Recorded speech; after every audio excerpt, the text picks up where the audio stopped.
Okay, let's start with lesson number 3, but what Dr. Abraham emphasizes about real life language use. Okay, the question is, if do you think that current pedagogical materials meet this criteria for communicativeness? In other words, how much information do pedagogical materials contain about the larger cultural context of communication?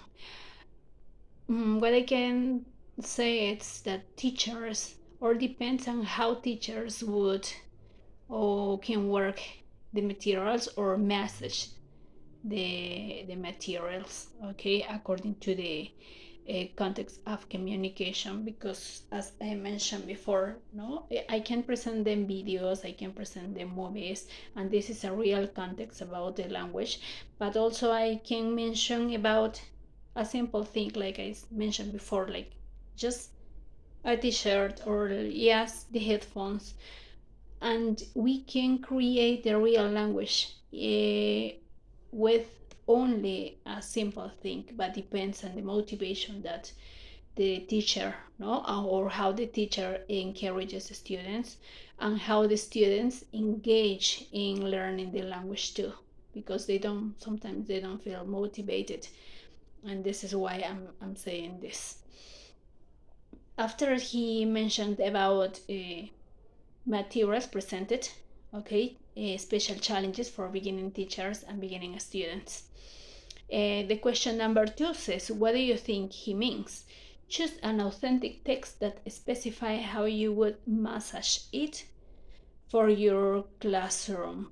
Mm, um, according you know your students, you know how they react, how they know how much knowledge or grammar they know, so that's can you adapt a text that can be very useful and meaningful for your students. This is what I think, no, how you can manipulate a text, no.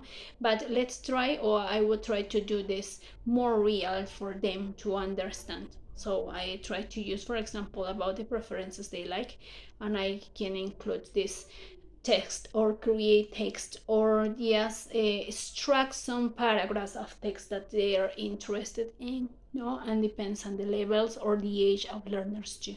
This is what I think about what I a specific a specific text. No, I would have to choose according the level they are and according they are their personality too. Okay, because all of this influences in the learning. After we continue with integration, why do you think integration poses a particular challenge for beginning teachers? This is a really complicated word, integration, because when I refer to integration, it what I think or what I consider is to link what is, okay, the grammar, the knowledge they have with the practice.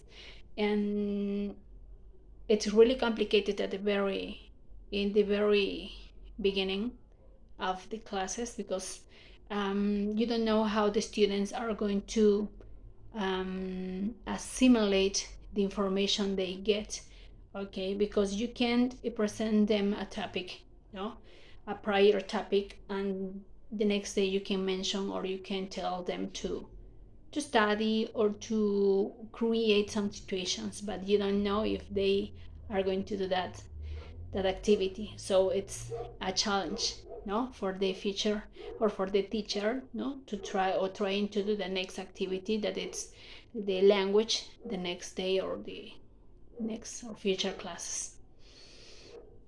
Do they like practicing integrating language skills, or is this a more intellectually changing endeavor? mm, what I consider, yeah, it's, well, for me, it's a challenging endeavor. mm, yeah, because you have to see, like I mentioned before, many things or many factors, the likely issues you will have to cope in the class. and you have to study or